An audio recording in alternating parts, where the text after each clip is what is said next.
Thank you very much. I am absolutely thankful and grateful for this opportunity, and I feel massively underqualified, and I'm looking forward to spending the next 18 minutes with you doing three things. I really want to tell you the awesome story.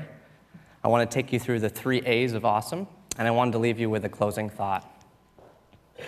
So the awesome story, it begins about 40 years ago when my mom and my dad came to Canada.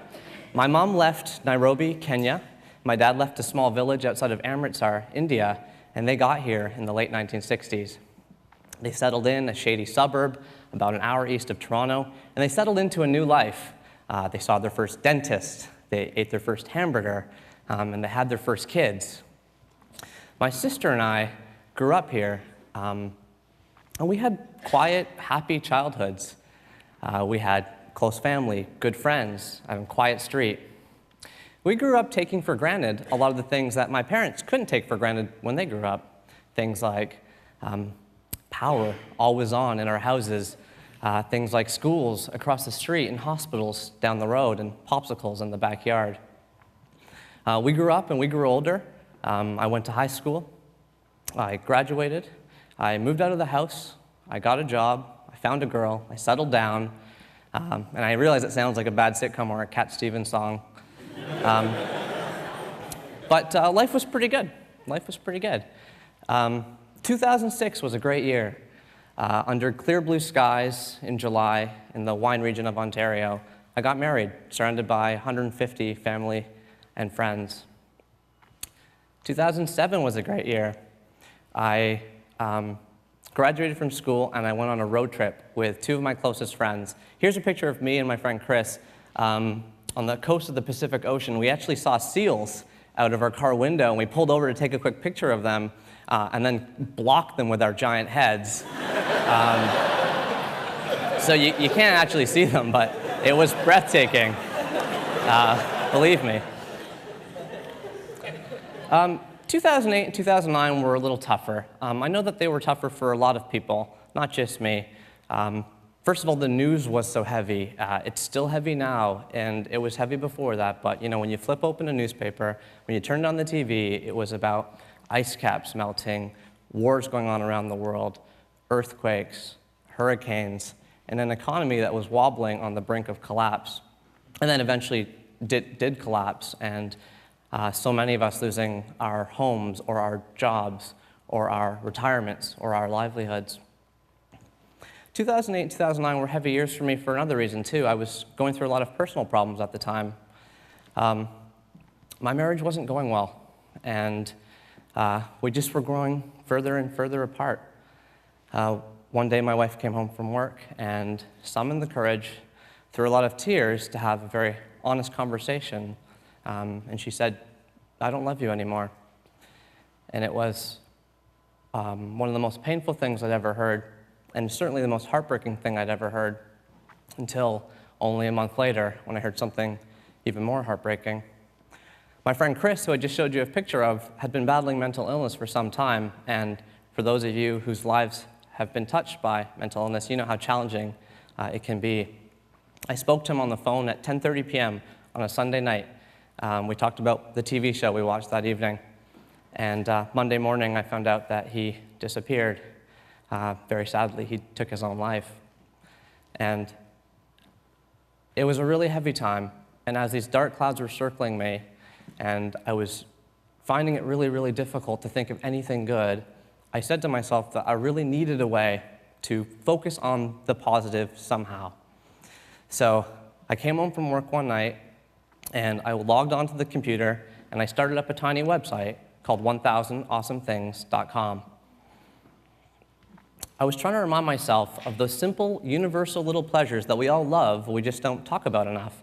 Things like waiters and waitresses who bring you free refills without asking, being the first table to get called up to the dinner buffet at a wedding, wearing warm underwear from just out of the dryer, or when cashiers open up the new checkout lane at the grocery store, and you get to be first in line, even if you were last at the other line. Swoop right in there. And, you know, slowly over time, I started putting myself in a better mood. I mean, 50,000 blogs are started a day. And so my blog was just one of those 50,000. And nobody read it except for my mom. Although I should say that my traffic did skyrocket and go up by 100% when she forwarded it to my dad. And then I got excited when it started getting tens of hits. And then I started getting excited when it started getting dozens, and then hundreds, and then thousands, and then millions. It started getting bigger and bigger and bigger. And then I got a phone call, and the voice at the other end of the line said, "You just won the Best Blog in the World award." I was like, that sounds totally fake.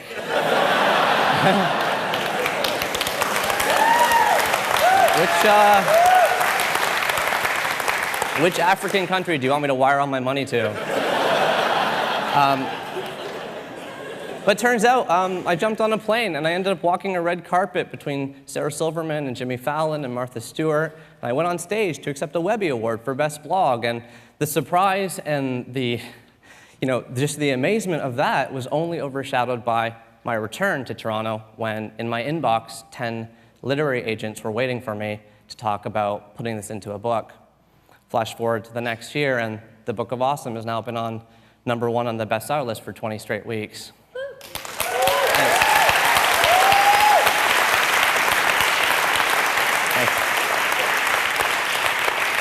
But look, I said I wanted to do 3 things with you today. I said I wanted to tell you the awesome story, I wanted to share with you the 3 A's of awesome, and I wanted to leave you with a closing thought. So let's talk about those 3 A's. Over the last few years, I haven't had that much time to really think. But lately, I have had the opportunity to take a step back and ask myself, what is it over the last few years that sort of helped me grow my website, but also grow myself? And I've summarized those things, for me personally, as 3 A's. They are attitude, awareness, and authenticity. I'd love to just talk about each one briefly. So attitude. Look, we're all going to get lumps, and we're all going to get bumps. None of us can predict the future, but we do know one thing about it, and that's that it ain't going to go according to plan. We will all have high highs and big days and proud moments of smiles on graduation stages, father-daughter dances at weddings, and healthy babies screeching in the delivery room. But between those high highs, we may also have some lumps and some bumps, too. It's sad, and it's not pleasant to talk about, but your husband might leave you. Your girlfriend could cheat. Your headaches might be more serious than you thought, or your dog could get hit by a car in the street. It's not a happy thought, but your kids could get mixed up in gangs or bad scenes. Your mom could get cancer. Your dad could get mean. And there are times in life when you will be tossed down the well, too, with twists in your stomach and with holes in your heart. And when that bad news washes over you, and when that pain sponges and soaks in, I just really hope you feel like you've always got 2 choices. 1, you can swirl and twirl in gloom and doom forever. Or 2, you can grieve and then face the future with newly sober eyes. Having a great attitude is about choosing option number 2, and choosing, no matter how difficult it is, no matter what pain hits you, choosing to move forward and move on and take baby steps into the future. The second A is awareness. I love hanging out with 3-year-olds. I love the way that they see the world because they're seeing the world for the first time. I love the way that they can stare at a bug crossing the sidewalk. I love the way that they'll stare slack-jawed at their first baseball game with wide eyes and a mitt on their hand, soaking in the crack of the bat and the crunch of the peanuts and the smell of the hot dogs. I love the way that they'll spend hours picking dandelions in the backyard and putting them into a nice centerpiece for Thanksgiving dinner. I love the way that they see the world because they're seeing the world for the first time. Having a sense of awareness is just about embracing your inner 3-year-old. Because you all used to be 3 years old. That 3-year-old boy is still part of you. That 3-year-old girl is still part of you. They're in there. And being aware is just about remembering that you saw everything you've seen for the first time once, too. So there was a time when it was your first time ever hitting a string of green lights on the way home from work. There was the first time you walked by the open door of a bakery and smelt the bakery air, or the first time you pulled a $20 bill out of your old jacket pocket and said, "Found money." The last A is authenticity. And for this one, I want to tell you a quick story. Let's go all the way back to 1932, when on a peanut farm in Georgia, a little baby boy named Roosevelt Greer was born. Roosevelt Greer, or Rosie Greer as people used to call him, grew up and grew into a 300-pound, 6'5" linebacker in the NFL. He's number 76 in the picture. Here he is, pictured with the fearsome foursome. These are four guys in the LA Rams in the 1960s you did not want to go up against. They were tough football players doing what they loved, which was, crushing skulls and separating shoulders on the football field. But Rosie Greer also had another passion. In his deeply authentic self, he also loved needlepoint. He loved knitting. He said that it calmed him down, it relaxed him, it took away his fear of flying, and helped him meet chicks. That's what he said. I mean, he loved it so much that after he retired from the NFL, he started joining clubs, and he even put out a book called Rosie Greer's Needlepoint for Men. And it's a great cover. He's actually, if you notice, he's actually needlepointing his own face. And so what I love about this story is that Rosie Greer is just such an authentic person, and that's what authenticity is all about. It's just about being you and being cool with that. And I think when you're authentic, you end up following your heart, and you put yourself in places and situations and in conversations that you love and that you enjoy. You meet people that you like talking to. You go places you've dreamt about, and you end up following your heart and feeling very fulfilled. So those are the 3 A's. For the closing thought, I want to take you all the way back to my parents coming to Canada. Now, I don't know what it would feel like coming to a new country when you're in your mid-20s. I don't know because I never did it. But I would imagine that it would take a great attitude. I would imagine that you'd have to be pretty aware of your surroundings and appreciating the small wonders that you're starting to see in your new world. And I think you'd have to be really authentic. You'd have to be really true to yourself in order to get through what you're being exposed to.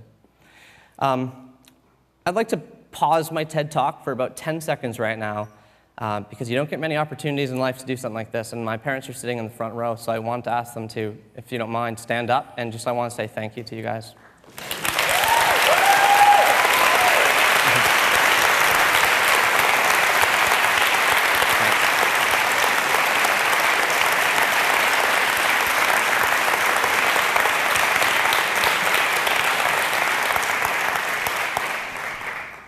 When I was growing up, my dad used to love telling the story of his first day in Canada. And it's a great story because what happened was he got off the plane at the Toronto airport, and he was welcomed by a nonprofit group, which I'm sure someone in this room runs. And this nonprofit group had a big welcoming lunch for all the new immigrants to Canada. And my dad says he got off the plane and he went to this lunch, and there was this huge spread. There was bread.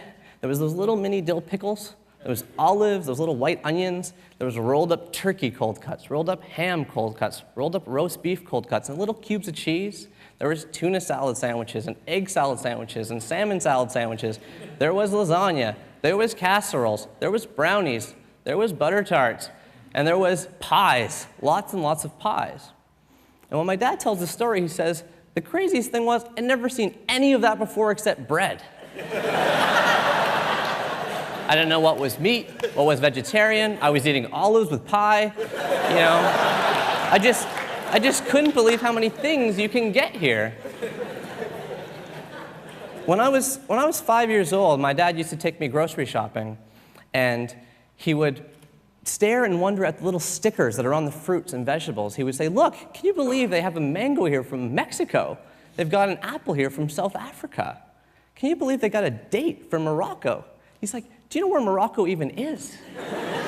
And I'd say, I'm 5. I don't even know where I am. Is this A&P? And he'd say, I don't know where Morocco is either. Well, let's find out. And so we'd buy the date, and we'd go home, and we'd actually take an atlas off the shelf, and we'd flip through it until we found this mysterious country.